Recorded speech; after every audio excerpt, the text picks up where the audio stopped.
అమ్మా ఒక క్షణం ఆగరా. నా బంగారం, ఏమిట్రా అలా చిక్కిపోయావు? రష్యాలో వేళకి అన్నం పెట్టలేదా? పెడతారమ్మా, కానీ బండు పట్టదామే. మా 5-6 బండ్లు అదేం తింటరా?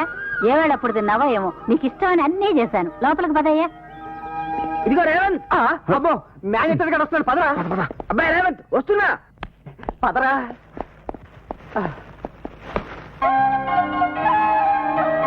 హలో, ఫస్ట్ టైం బొకే చూసినట్టు ఏంటా లుక్కు? ఇది ఎక్కడ పెట్టాలా అని ఆలోచిస్తున్నాను రా. జేబులో పెట్టుకో. జోకులేకు. రేవంత్, ఈడు గోడ దూకేశాడు రా బాబు. Hello uncle. రష్యా వెళ్ళే ఉంటా కదా, ఎప్పుడు వచ్చావు? ఇప్పుడే వయా పాకిస్తాన్ నుంచి గౌతమ్ ఎక్స్ప్రెస్ లో వచ్చాడు. నేను సర్కార్ అనుకున్నానులే. అవును, నీకు ఎందులోనో ప్రైజ్ వచ్చిందంటగా? క్యారం బోర్డ్ లోనా? కాదంకుల్, చెస్ లో. చెస్ లోనా? కాదు, కిస్ లో. రేవంత్, నీ పేరు పేపర్ లో పెద్ద అక్షరాలతో వేశారు. నువ్వు టీం కెప్టెన్వా? కాదు, గోల్ కీపర్. కాదంకుల్, చెస్ అంటే ఇద్దరే ఆడే గేమ్. అదే తెలుసు, పులి మేక ఆట టైపు. ఇంతకీ ఎవరితో ఆడావు? కాస్పో అని వరల్డ్ ఛాంపియన్ తో. వాడా? వాడు ఇక్కడికి ఎప్పుడు వచ్చారు? ఆయన ఇక్కడికి రాలేదు, నేనే రష్యా వెళ్ళాను. మర్చిపోయాను. మొత్తానికి మీ టీమే గెలిచిందనమాట. అవును, ఇదిగో ఇక్కడ తెచ్చారు. మా ఆవిడ ముద్దుగా అలా పిలుస్తుంటుంది. వస్తున్నా. పొద్దుటనక చెప్పులు కుట్టించుకురమ్మని చెప్పానా?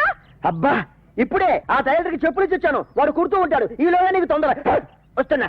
ఇండియా గ్రాండ్ మాస్టర్ అయ్యాక పెళ్లి చేసుకోరా అంటే ఏషియన్ ఛాంపియన్ అయ్యాక చేసుకుంటాను అన్నావు. ఇప్పుడు అయ్యావుగా, మావయ్య కబురు చేస్తాను రా నీకు సంబంధం చూడమని. ఆ సంబంధాల సంగతి తర్వాత తెలిసేద్దాం గానీ, రష్యాలో ఫుడ్ తిని నాలుగు ఏదో అయిపోయిందమ్మా. నువ్వు చేసిన గోంగూర పచ్చడి వేసావనుకో, అనుకుని తినేస్తా. ముందు నాకే. నీకేం మైరోగం వచ్చిందిరా? నువ్వు రష్యా వెళ్ళలేదుగా. ఈ పచ్చడి కోసం నేను రష్యా వెళ్ళి రావాలా? ఏడ్చావులే, తిను. మర్చిపోయినరా రేవుడు, నువ్వు గెలిచినందుకు నేను ఇంత ఆనందపడుతున్నానే, కాస్త ఓడిపోయినందుకు వాళ్ళ అమ్మ ఎంత బాధపడుతుందో పాపం. For more updates, like, comment, subscribe to our channel. Hey darlings, గంటని click చేయడం మర్చిపోకండి.